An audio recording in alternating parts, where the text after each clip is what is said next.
In a galaxy ruled by war and faith, the forgotten refugees of fallen worlds wander among the stars, haunted by loss, hunted by enemies, and betrayed by the very Imperium they once served.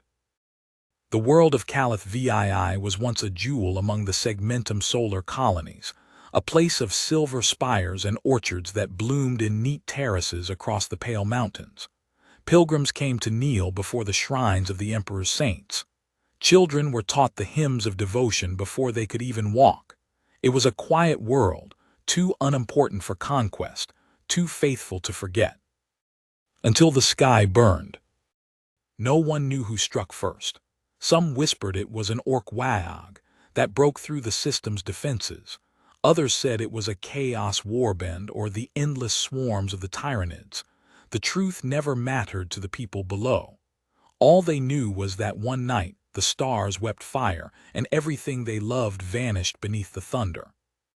When the orbital guns fell silent and the air became poison, the survivors gathered among the ruins of the basilicas, praying for ships that never came. They were the remnants, farmers, scribes, priests, and children, families that had done nothing but believe. They became refugees, not soldiers, refugees of a world that no longer existed.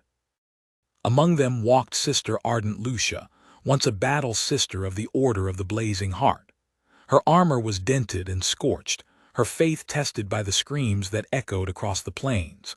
Once, she had fought with divine certainty. Now she walked among the broken, her bolter slung across her shoulder, guarding people who no longer knew if the Emperor even remembered them. Lucia found herself standing before a group of survivors huddled around a flickering camp lamp. They said transports would come, one man whispered. The Astra Militarum never forgets its own. His voice was brittle, desperate. The guard is gone, Lucia replied quietly. We must move. If we stay, the scavengers will find us before the sun rises. There was no arguing with her tone. She had led soldiers through fire before, and even in despair, people followed command. The group began to move through the ashes, silent except for the crunch of glass under their boots.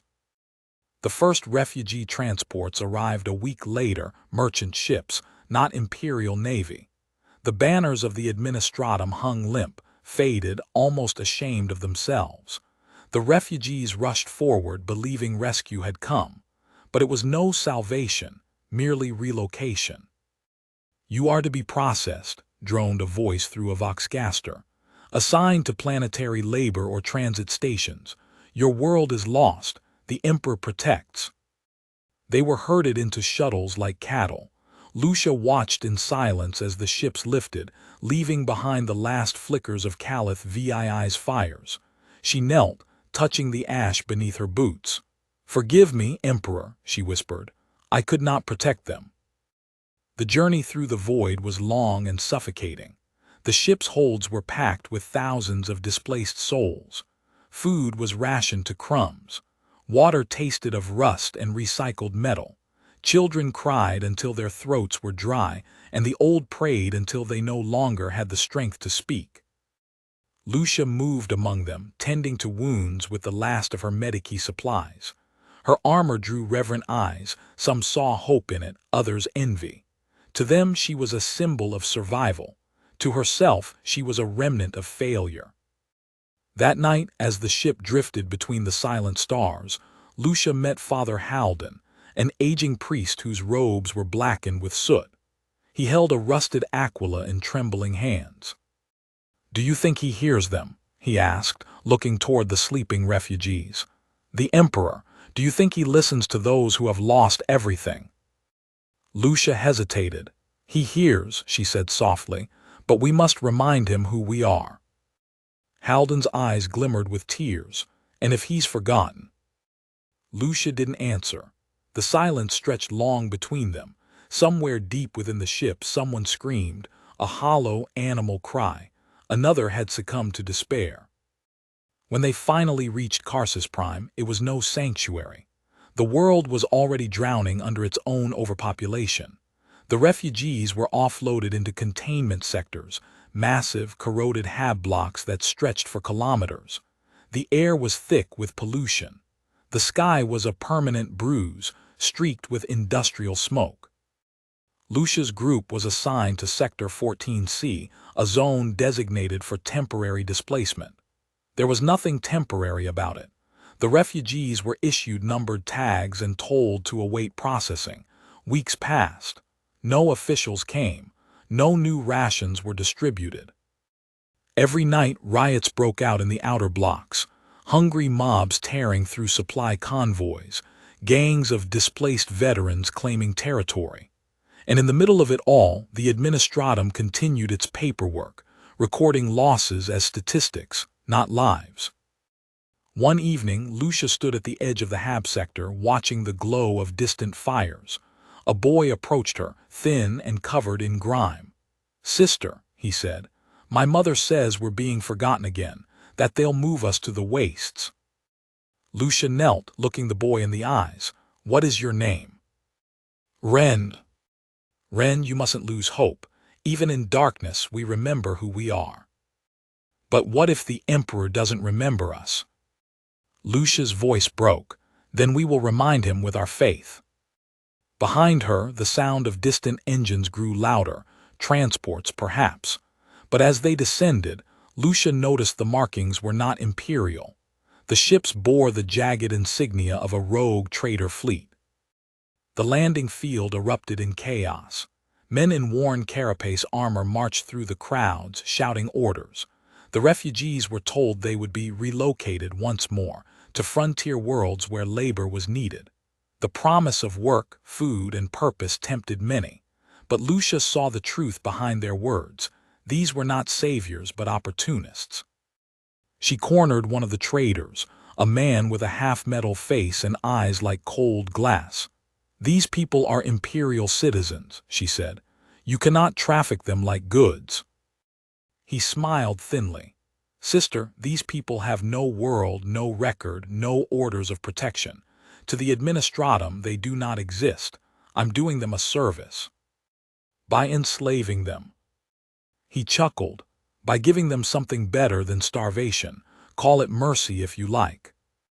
Lucia's hand twitched toward her bolter, but she stopped herself. She was alone. To act now would condemn them all. She could only watch as thousands boarded the vessels, desperate to believe in any promise of salvation. That night Lucia gathered a small group, Father Halden, young Ren, and a handful of others unwilling to surrender to false hope. They huddled around a cracked cogitator, planning escape. "If we can reach the outer ports," Lucia said, "we might find a loyal ship, perhaps a missionary fleet still bound to the ecclesiarchy." Halden nodded, though his eyes were weary. "You ask us to flee into the void again." "I ask you to choose your fate," Lucia replied. "If we stay, we become chattel. If we run, we remain free." But freedom in the 41st millennium is a cruel illusion. When dawn came, Sector 14C erupted in violence. The rogue traders began their loading operations by force. The air filled with screams, the stench of smoke, and the roar of engines. Lucia and her followers fought their way through the chaos, using the narrow alleys as cover. She fired her bolter until the magazine was dry, each shot echoing like a prayer. Ren stumbled beside her, clutching a tattered satchel. "Sister, where are we going?" "To the stars," Lucia said, "to find what remains of the Emperor's light."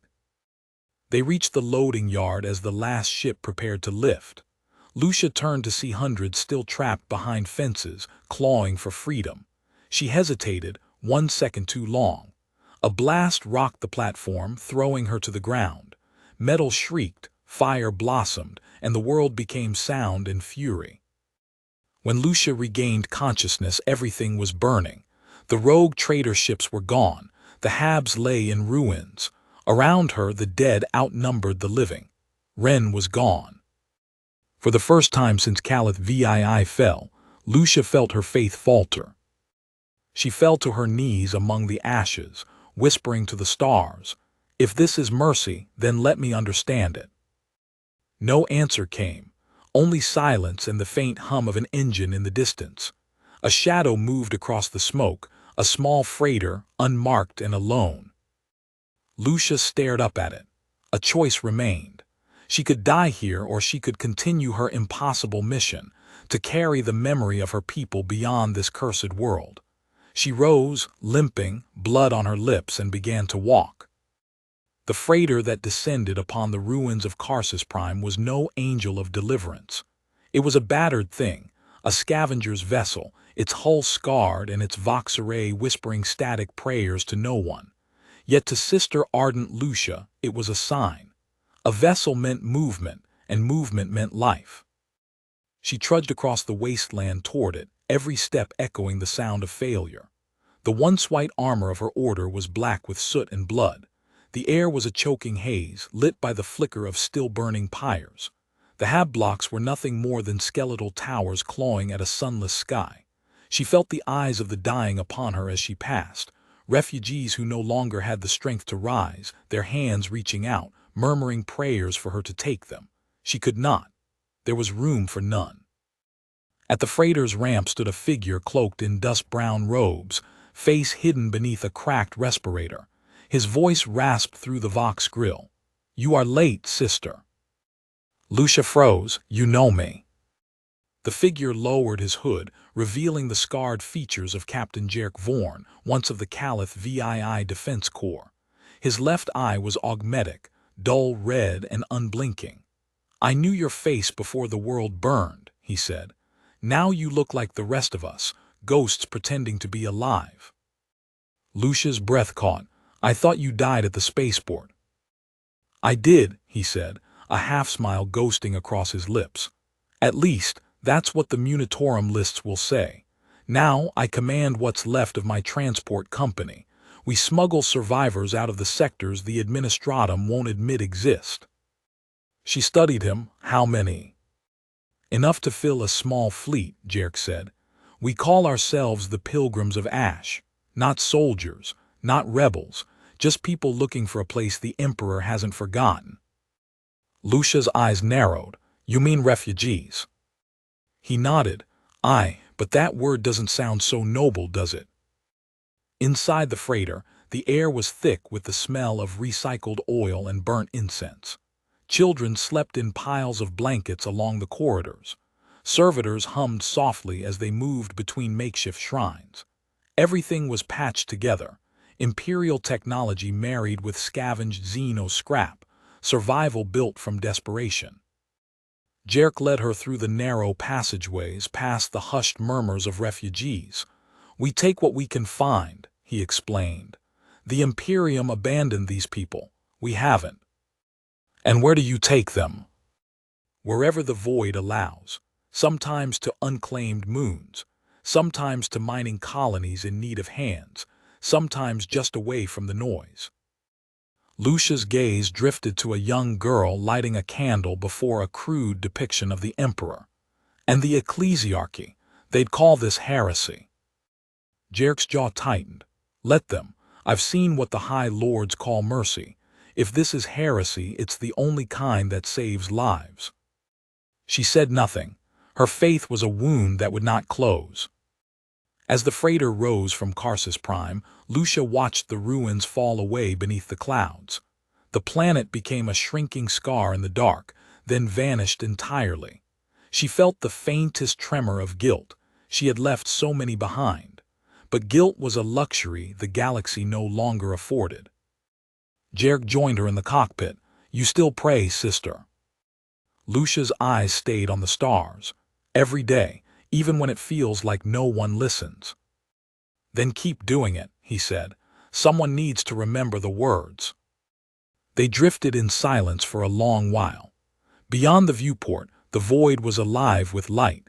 Distant stars, ancient wrecks, and the faint trails of other refugee convoys that would never see safe harbor. Then the warning klaxons blared. "Contacts," said Jerk's co-pilot, a tech adept named Saren 9. Her voice was half-synthesized, her skull lined with data jacks. "Multiple vessels, transponder codes, Imperial, but not Navy. They're flagged as Inquisition auxiliaries." Lucia tensed. "The Inquisition." Jerk swore under his breath. They hunt the unregistered convoys. Anyone fleeing without permission is suspect. Heretics, mutants, deserters. They don't care about truth, only control. The comms hissed to life. Unmarked freighter, this is Ordo Hereticus Patrol Ship Mercy's judgment. Power down your drives and prepare for boarding. Failure to comply will result in immediate termination. Saren looked to Jerk. What now, Captain? Jerk's knuckles whitened. We run. The void chase that followed was chaos. The Pilgrim's Grace, as the freighter was named, was never built for combat.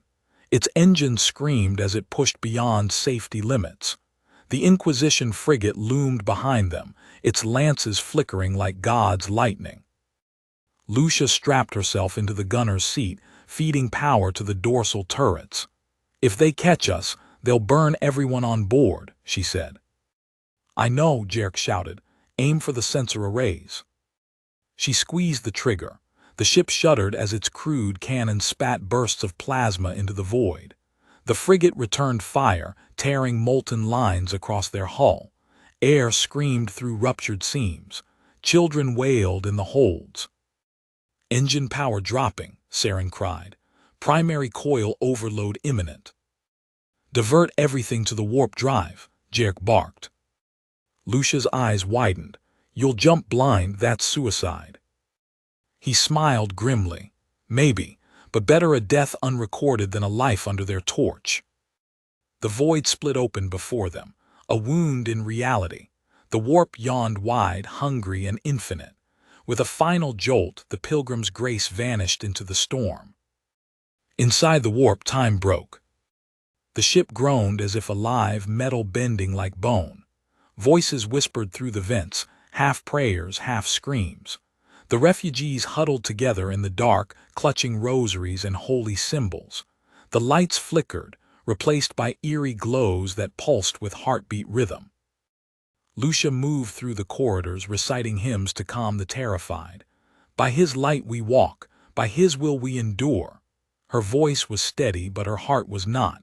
She had felt the warp before on battlefields through sanctioned travel, but never like this.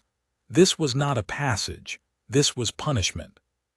She found Jerk in the command bay, hands bleeding where he clutched the controls.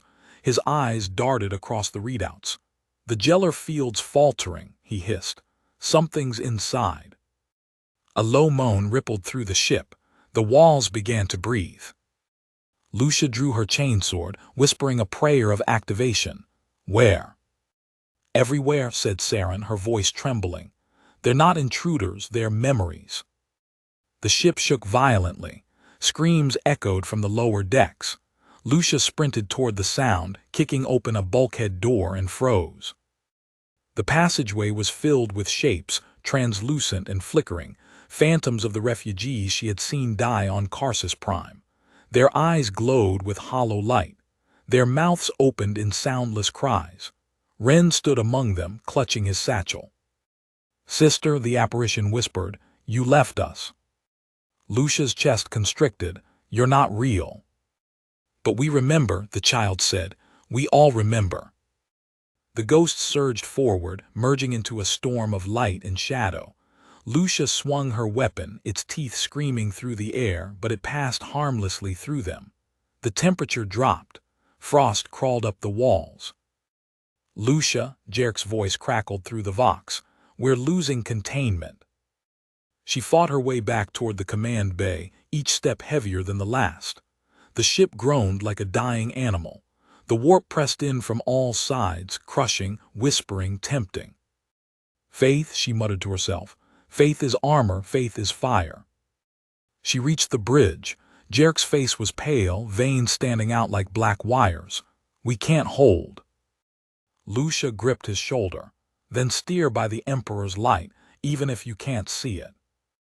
And for a brief, impossible moment there was light, a single golden flare that pierced the warp's darkness. The Gellar field stabilized. The ghost screamed and vanished. The ship lurched, then burst free of the storm. They emerged into real space above a dead world. No beacon, no orbital stations, only silence. The engines coughed, then died. Saren slumped over her console. We're alive but stranded. Lucia looked to the viewport. The planet below was gray and barren, shrouded in dust storms. Yet something in its shape, its mountains, its craters, stirred memory. Is that, Jerk began. No, Lucia whispered, it can't be. The nav log flickered uncertainly. Coordinates were corrupted. Yet by every calculation, the world below was Calith VII. Jerk stared at her. Impossible, it was destroyed. Lucia's voice was hollow. Maybe some ghosts never let go.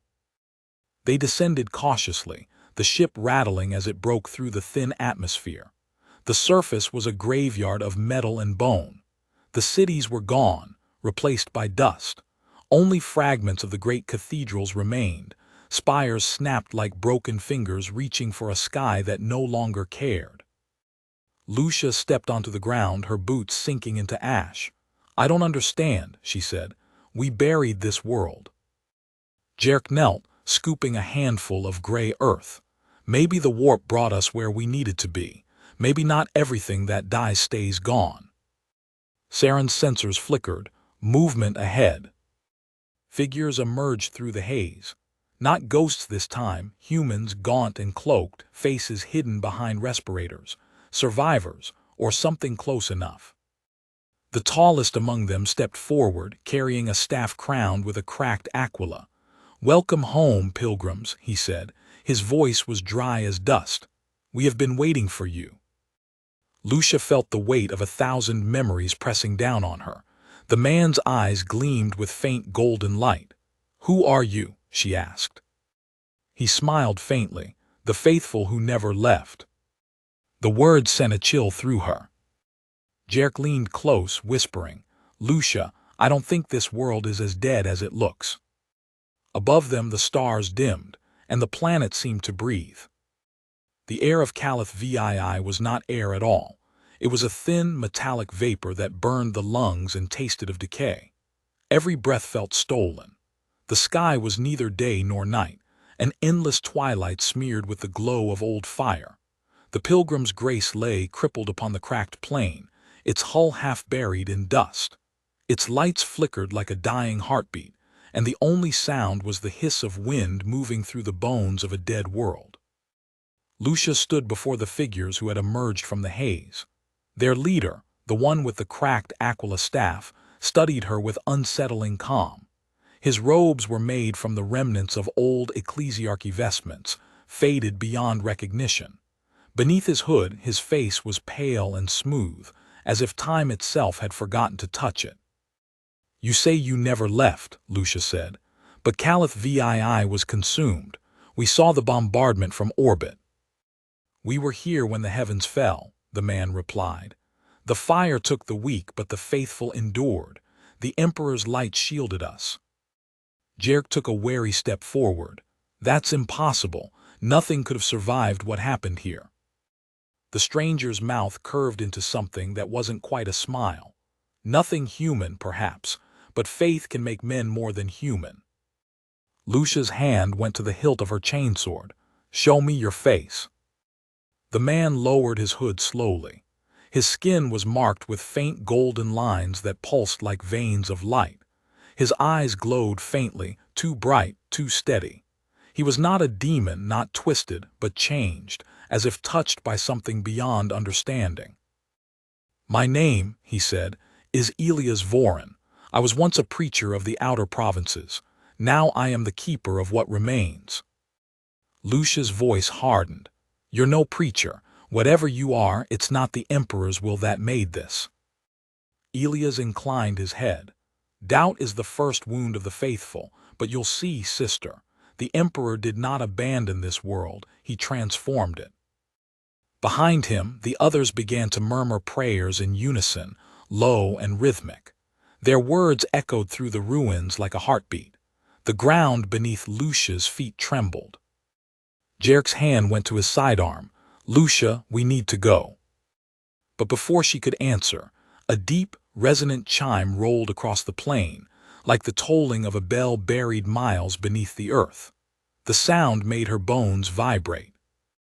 Elias turned toward the horizon. The sanctum calls, come, you will understand. They followed him into the ruins of what had once been Sanctum Primus, the great capital of Calith VII. It was unrecognizable now. Streets collapsed into canyons, cathedrals melted into black glass. Yet amid the wreckage stood something impossible, a tower of shimmering light rising from the crater's heart. It pulsed gently, as though alive. The light of Calith, Elias said reverently. When the bombs fell, the Emperor's hand shielded our chapel. The relic within was touched by his divinity. It still burns. Lucia felt unease crawl through her chest. The light emanating from the tower was not the warm gold of sanctified relics. It was a pallid, shifting glow that seemed to twist shadows around it. That is not his light, she whispered. Elias looked at her sadly. You see through mortal eyes. Faith must learn to see without them. As they entered the lower catacombs, Lucia noticed the walls were inscribed with prayers, but the words were wrong. Fragments of the imperial creed mixed with phrases she didn't recognize. The light remembers us, one inscription read. Another, we are the breath between his dreams. Jerk leaned close. They're mad, he whispered. Warp-touched, maybe. We should leave before we end up part of whatever cult this is. Lucia's jaw tightened. We can't just flee. If there's corruption here, it must be purged. Purged, he hissed. With what? Half a mag of ammo and a broken ship. Lucia didn't answer. The deeper they went, the stronger the light became. It was beautiful in a way that hurt to look at, like staring at the sun through tears. They reached a vast chamber at the heart of the crater.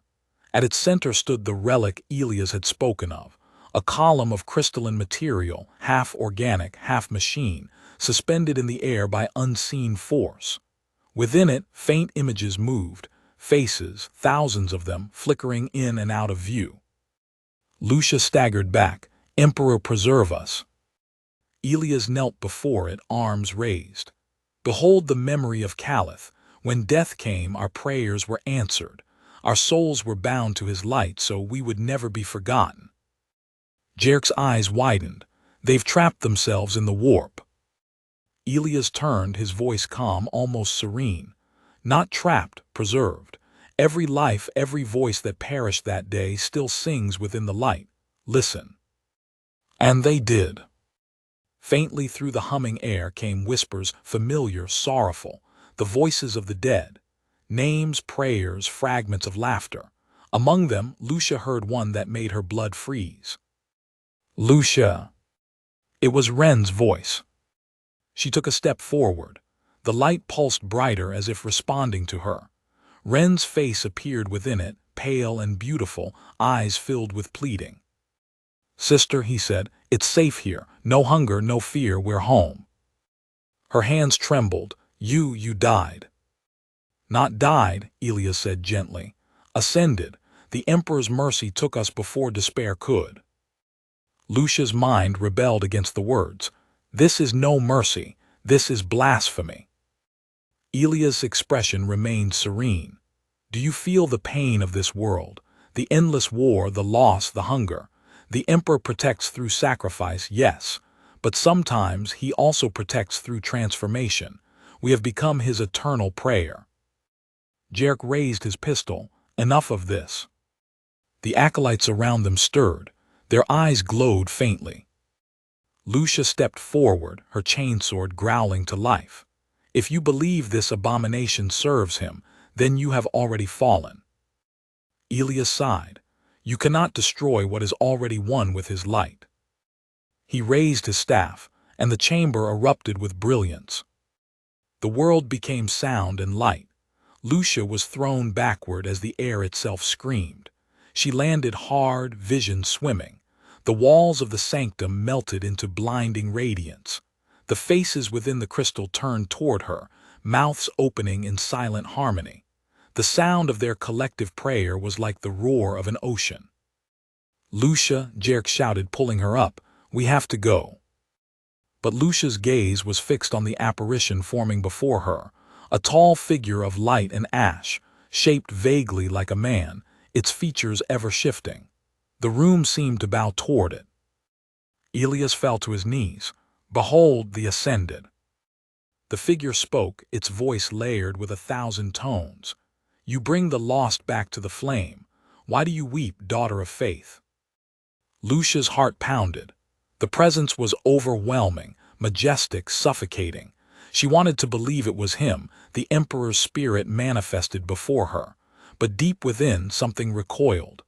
The air around the entity shimmered wrong, bending time, bending truth. "You are not him," she whispered. The light dimmed slightly. "Do you doubt salvation when it stands before you?" Lucia's voice broke. "The Emperor's mercy is sacrifice, not deceit. You are a lie born of suffering." The being tilted its head. "Then perhaps faith itself is a lie." That sentence shattered her restraint. Lucia surged forward, roaring a prayer, and plunged her chainsword into the crystalline core. The chamber exploded with blinding light. Screams filled her mind, thousands of voices crying out in terror and anger. The crystal cracked, bleeding light like molten glass. Elias screamed, clutching his staff.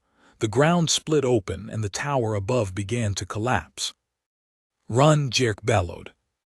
Lucia staggered to her feet, dragging him toward the exit.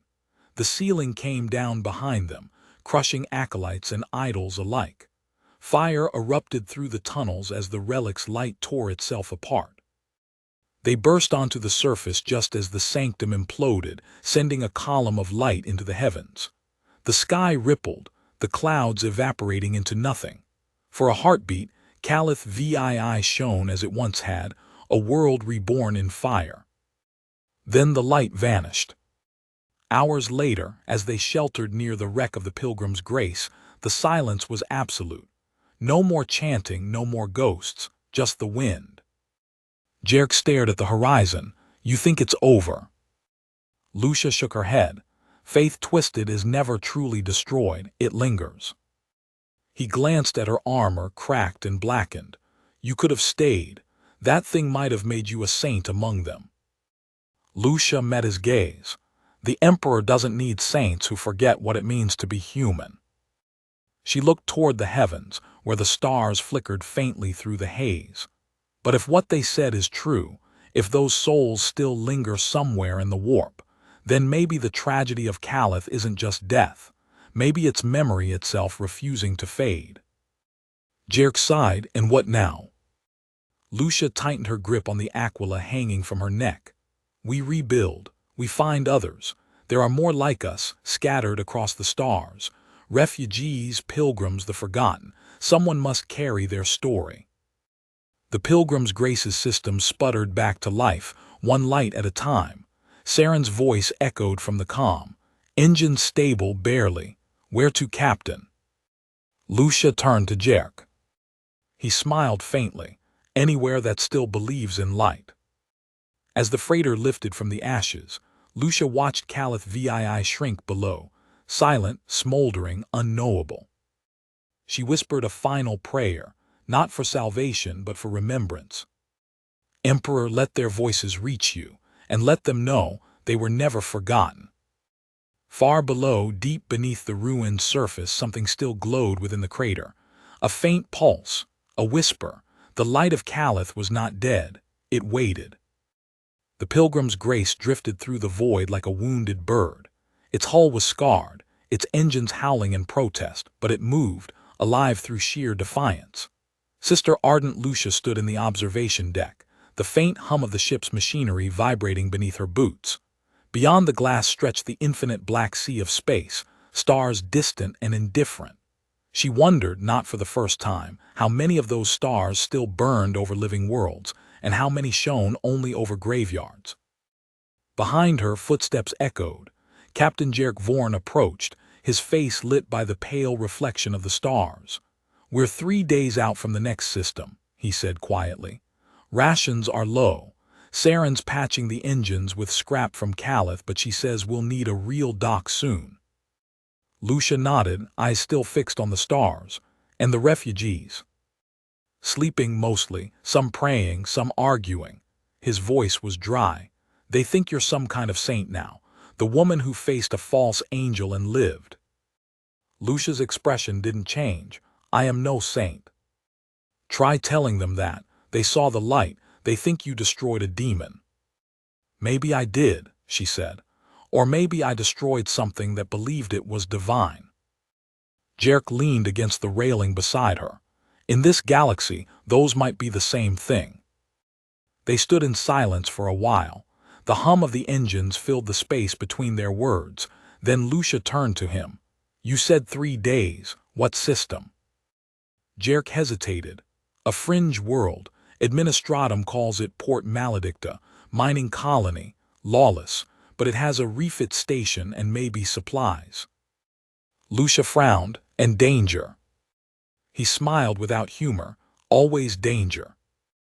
3 days later, Port Maledicta loomed ahead, a bloated, rust-colored world wreathed in smog. Its orbit was cluttered with wreckage, broken transports, derelict stations, and half-dead satellites broadcasting endless vox static. The Pilgrim's Grace threaded through them carefully, guided by Saren's steady hands.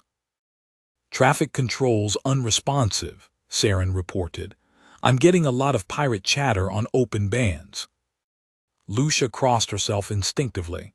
Then we enter quietly. We don't need attention. Jerk grinned.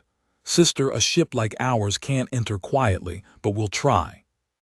They sat down on the outer docks, a sprawling metal plain of rust and oil-stained shadows. The port was chaos, a labyrinth of shanties and spires, flickering with neon and torchlight. The people who lived there were a collage of desperation. Miners in cracked void suits, smugglers, deserters, even mutants who dared not show their faces in the light. The stench of promethium and unwashed humanity hung heavy. As the ramp lowered, a crowd began to form, merchants, scavengers, and beggars alike, drawn by the sight of newcomers. Some held relics for trade, others weapons. Lucia's hand hovered near her bolter. Jerk stepped forward, speaking with the easy confidence of a man who had survived worse ports than this. We need repairs, fuel, and food, he said to the nearest merchant, a squat man with a data slate hanging from a chain around his neck. The man squinted. You'll find none of that free, trade or creds. Both, Jerk replied, and no trouble. The merchant laughed. No such thing as no trouble here. Lucia watched the exchange with quiet tension. Her gaze wandered across the port, hollow-eyed workers moving like ghosts, banners of half-forgotten noble houses repurposed as tarp roofs, and everywhere the faint symbols of the Aquila carved into rusted walls. Even here, faith lingered, warped and weary. A small voice tugged at her sleeve. She looked down to see a child, dirt-smeared and thin, holding out a hand. Sister, the girl whispered, do you remember the song? Lucia blinked. What song? The girl hummed softly, a tune so old, so familiar that it froze Lucia's breath. It was the hymn of Caliph VII, sung by the orphan choirs long before the world burned. The melody was wrong somehow, slower, twisted, but unmistakable. Lucia knelt, her heart pounding. Where did you hear that? The girl pointed toward the far end of the docks. The man who talks to the stars, he sings it. He says he remembers the ashes. Before Lucia could ask more, the child vanished into the crowd like smoke. They found the man hours later in a low tavern beneath the dock's central spire. The air was thick with incense and the metallic tang of recycled air. A dozen men and women sat around a crude shrine, empty bottles and candles surrounding a rusted vox unit that emitted a faint, rhythmic pulse. At the center sat a tall figure in a frayed officer's coat. His eyes were hidden behind cracked lenses, and his hair was silver-white despite his youth. He was singing softly in high Gothic, the same hymn the child had hummed. Lucia approached slowly. You know that song? The man looked up. His voice when he spoke was clear and calm. Everyone from Caliph knows that song. Jerk's hand went to his sidearm. That's impossible. The man smiled faintly. You'd be surprised what refuses to die. Lucia's throat tightened. Who are you? He gestured for them to sit. "My name is Inquisitor Adrast Nevin, Ordo Hereticus, or at least I was. Now I'm just another soul trying to remember where it all went wrong." Lucia stiffened. "An Inquisitor?" Nevin nodded. "Exiled, condemned. The Ordo thought I'd gone too far in my studies of refugee fleets and warp phenomena. Perhaps they were right." Jerk glared. "You're the reason half these people run. Your kind burns anything that doesn't fit your paperwork." Nevin didn't rise to the insult. "And yet here you are standing before me, because you've seen what the Imperium refuses to acknowledge." His gaze fixed on Lucia. "You came from Calith VII, didn't you?" Lucia hesitated. "How do you know that?" "I've been tracking reports, unregistered convoys, fragments of warp echoes, survivors claiming to see their dead. The galaxy is littered with these echoes now. You brought something back with you, sister. A resonance." Jerk frowned. "You mean the light of Calith?"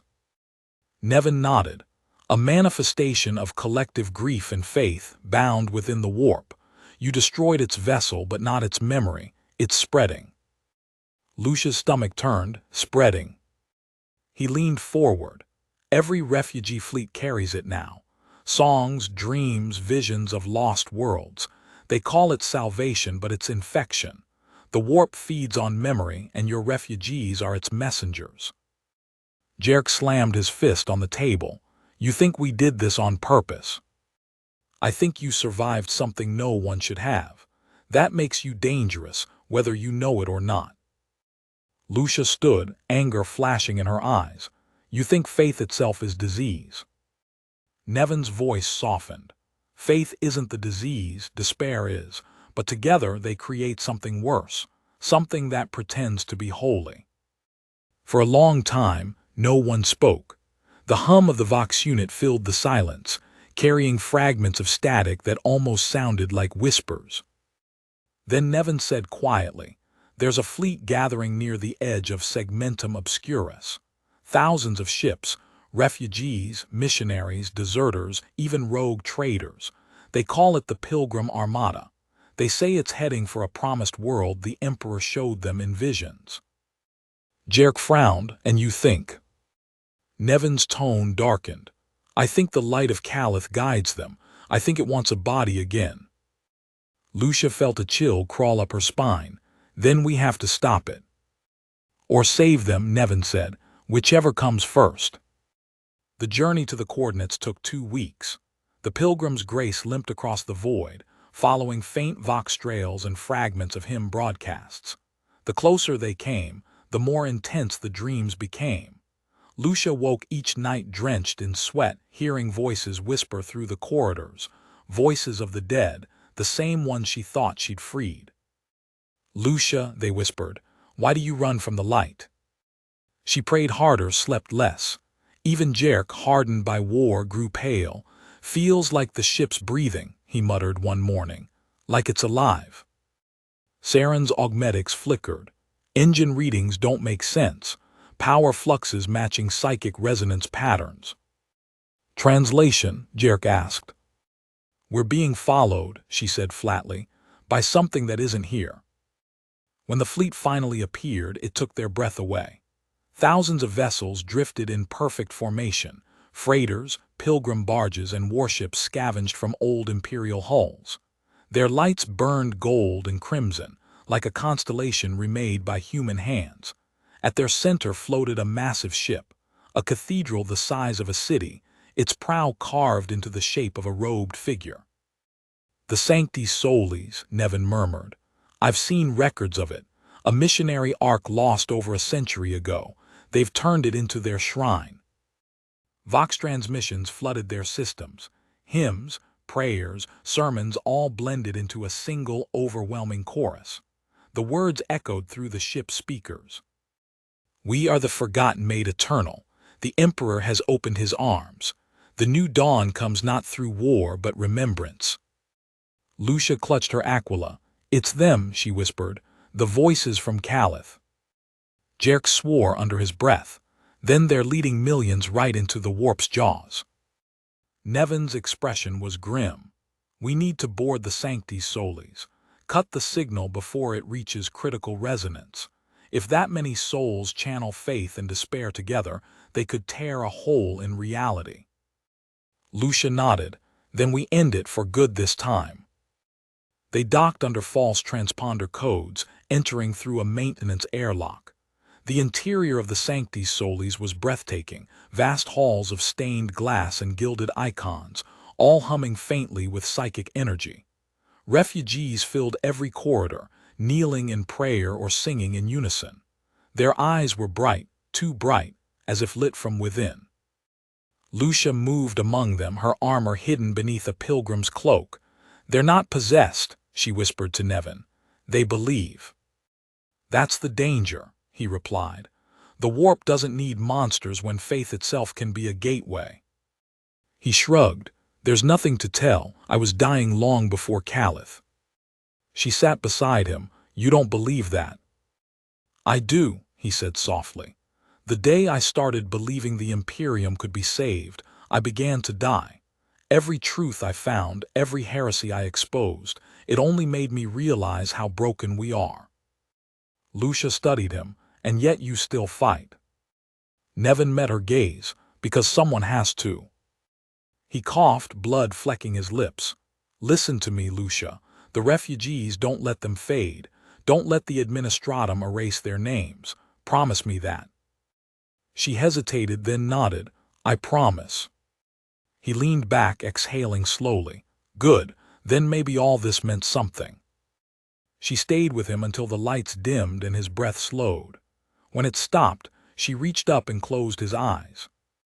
"Rest now, Inquisitor," she whispered. "The Emperor will remember you." They buried Nevin's body in the void, wrapped in a shroud of tattered parchment inscribed with litanies of absolution. As his coffin drifted into the darkness, the refugees gathered at the viewing port, singing softly, a broken hymn that somehow still carried hope. Lucia watched until the coffin vanished among the stars.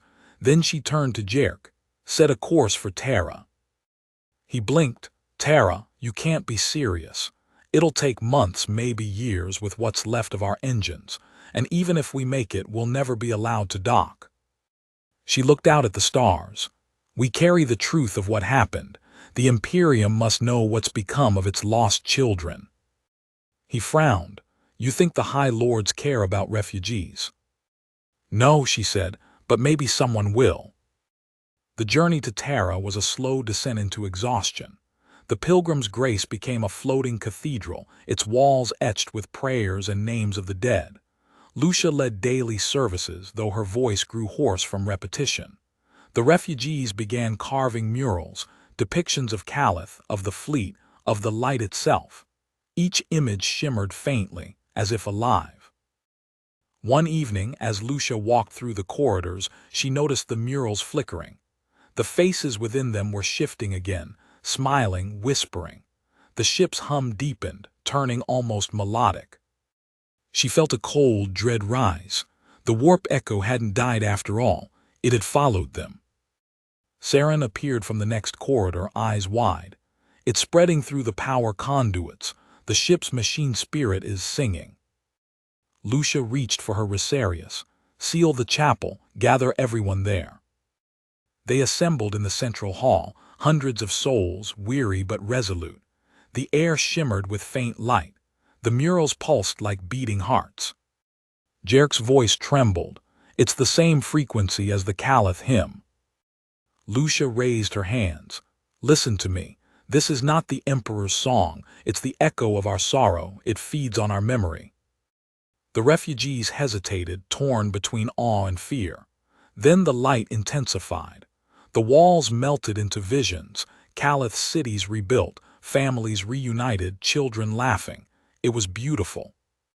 "Lucia," one woman whispered, tears in her eyes, "he's giving us paradise." Lucia's heart broke. "No, he's giving you oblivion." The light surged. Lucia drew her blade, the same one she had carried since the monastery, and plunged it into the deck. Sparks flew, the sound cutting through the song like a scream. "Faith is not surrender," she cried.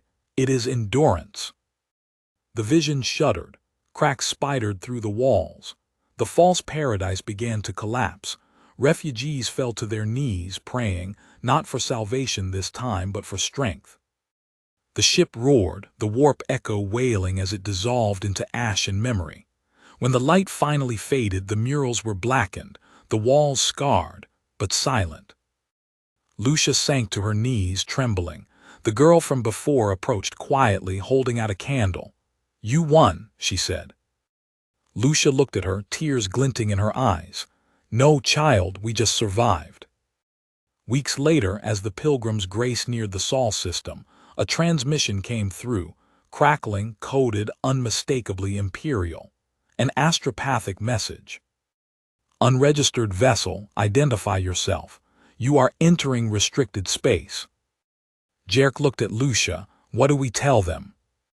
Lucia straightened, her voice calm but firm. "Tell them we are the lost of Calith. Tell them we remember what the Imperium forgets." The message paused, then returned with a single word. "Proceed." Lucia exhaled. For the first time in years, she felt something like peace. They were going home, not as supplicants but as witnesses. Still, as she gazed at the distant light of Terra, she couldn't shake the feeling that something waited there. Something that had heard the echo long before they did. The cradle of humanity rose before them like a mirage in the dark. Terra, ancient and holy, its scarred surface veiled by shimmering layers of defense fields. Even from orbit, the world radiated power. Countless cathedrals gleamed amid the storm clouds, and the golden light of the astronomicon burned like the heart of a god. Lucia stood on the Pilgrim's Grace's bridge, staring through the viewport at the world she had prayed toward all her life. She had imagined this moment for years, but now that it had come, she felt no triumph, only exhaustion and dread. Behind her, the refugees whispered prayers, voices trembling between awe and disbelief. For most of them, this was not just a planet. It was salvation made solid. Jerk's voice broke the silence. "They're hailing us again. Security vessels inbound." Lucia nodded, her voice low. "Answer them." Saren patched the signal through. A crackle, then a cold, commanding voice filled the deck. "Unregistered vessel Pilgrim's Grace, this is the Solar Defense Fleet. You have entered restricted Imperial space. State your origin and intent immediately." Jerk glanced at Lucia. "Your call." Lucia stepped forward. "This is Sister Ardent Lucia of the Order of the Flame Ascendant. We bear refugees from the Calith Exodus and survivors of the Pilgrim Armada. We request audience with the Ecclesiarch or his appointed representatives." A long pause followed. Then the voice returned, tighter now, almost incredulous. "You claim to represent the Calith refugees. Those records are centuries old." Lucia exchanged a glance with Jerk. "Our suffering doesn't expire," she said softly. "We will not be forgotten." Static filled the channel. When it cleared, the response was unexpected. "Your request is under review. Hold position." For 3 days they drifted in orbit, surrounded by Imperial warships, vast, silent titans whose guns could vaporize them in a heartbeat. The refugees prayed constantly, their voices echoing through the ship's halls. Lucia slept little. Her dreams were feverish, full of burning worlds and faceless saints whispering promises she no longer trusted. On the 4th day, the signal came. "Permission granted. Docking coordinates transmitted. You will be escorted. Any deviation will be treated as heresy." Jerk snorted, welcoming as ever. Lucia didn't smile. "We'll comply." Terra's surface swallowed them in clouds of ash and gold. The Pilgrim's Grace descended through storms that seemed older than history. When they broke through, the sight that awaited them was overwhelming. The Sanctum Imperialis rose like a mountain range wrought of faith and fire. Endless stairways spiraled toward the heavens, guarded by statues so vast they cast shadows across entire districts. Pilgrims covered the streets below, millions of them crawling on hands and knees toward shrines carved into the very bones of the planet. The grace settled on a vast platform surrounded by banners of the Aquila. Servitors clanked forward, their voices droning in mechanical prayer. At the platform's edge stood a small honor guard of custodes, towering golden warriors who watched in silence as Lucia and her companions disembarked. Even Jerk, hardened soldier that he was, lowered his head. "Emperor, protect us," he murmured. Lucia's gaze was drawn to the figure waiting at the top of the marble stairs. A tall woman robed in crimson and white, her face veiled with cloth of gold. 2 adepts flanked her, each bearing data scrolls longer than a man's height. She raised her hand. "Welcome, Sister Lucia. I am Canoness Regent Myria Valen of the Ecclesiarchal Conclave. You have come far." Lucia bowed deeply. "We come bearing testimony, Holy Mother, of what happened in the Caliph system and of what the refugees carry still." Valen's tone was measured, but her eyes behind the veil gleamed with suspicion. "You claim to speak for the lost, but the administratum records show that the Caliph system was declared perdita 2 centuries ago. No survivors were listed." Lucia straightened. "Then your records lie." A murmur rippled through the attending priests. One of Valen's adepts took a step forward, ready to rebuke, but Valen silenced him with a raised hand. "You are bold, sister," Valen said, "perhaps too bold." Lucia met her gaze. "I've seen entire worlds burn to preserve the illusion of control. I will not lie to save pride." Valen regarded her for a long moment, then gestured. "Come, the conclave will hear you." They led Lucia, Jerk, and Saren through the inner sanctum, a labyrinth of marble halls and incense-thick chambers. Choirs sang litanies that reverberated through the air, so powerful they made the bones ache. Statues of saints lined every wall, their expressions serene yet watchful. At last they entered the Hall of Candescence, where the High Synod convened. 1,000 candles burned around a circular dais. Dozens of robed figures sat upon high thrones, each representing an order of the ecclesiarchy. The air itself seemed to judge her. Canoness Valen took her seat at the center and inclined her head. "Sister Lucia of the Flame Ascendant, speak." Lucia stepped forward, her voice steady but raw. "We fled Calith when the fires came. We sought sanctuary across the void, but every world we reached turned us away. Our faith became our only weapon and our greatest curse. The warp twisted our hope into something it could feed on. We created gods out of grief and nearly damned ourselves in the process." Murmurs swept the hall. One prelate rose, his robes heavy with jewels. "You accuse the faithful of blasphemy." "I accuse despair of wearing faith's skin," Lucia said. "I accuse neglect. I accuse the Imperium of forgetting its children and leaving them to worship shadows because no light remained." The words rang through the chamber. For a heartbeat, no one breathed. Then Valen spoke softly. "You speak treason." Lucia lifted her chin. "I speak truth."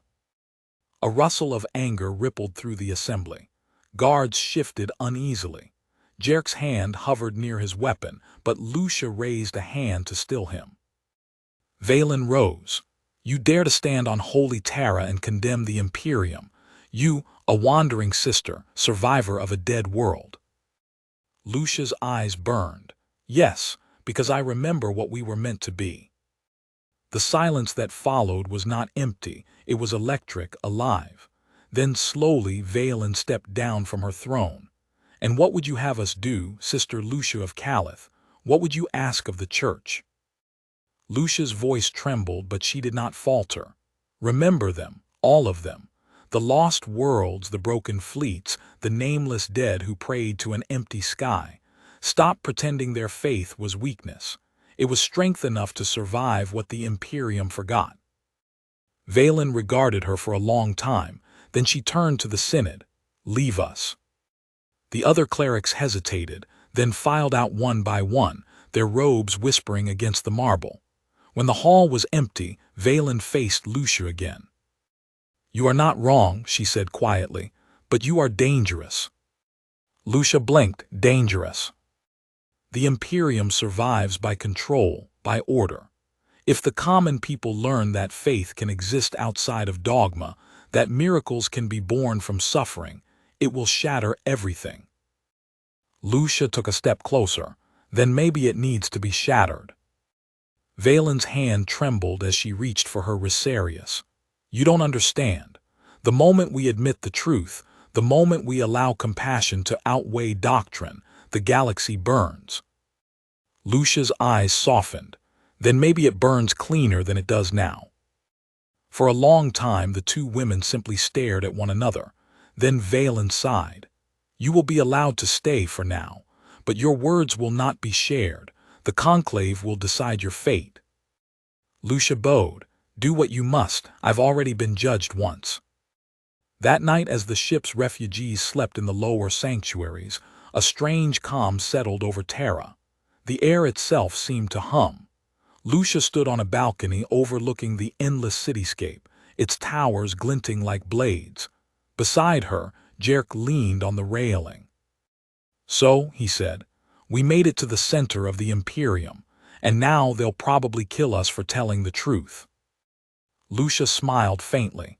Maybe, or maybe they'll just forget us again. Jerk nodded toward the horizon. You see that? The lights never go out here, not once. You think anyone remembers the darkness anymore? Lucia's answer came slowly. They will. Behind them, a soft voice spoke. They already do. They turned. Canoness Valen stood in the doorway, veil removed. Her face was older than Lucia had imagined, lined, weary, human. The Synod will not move against you, she said. Not yet. Your story has spread faster than I expected. Lucia frowned. Spread. Valen nodded. The servitors who recorded your testimony transmitted it through the Scola networks before I could seal the archive. It's already gone, across the segmentum, perhaps farther. Jerk whistled softly. Guess you started a reformation, sister. Lucia looked down at Terra's endless sprawl. No, just a remembrance. Valen stepped closer. You've forced us to look at what we've become. For that, the ecclesiarch will want you silenced, but others will listen. Some will even believe. Lucia turned to her. And you? Valen smiled faintly. I don't know yet. Weeks passed. The Pilgrim's Grace was repaired under imperial supervision.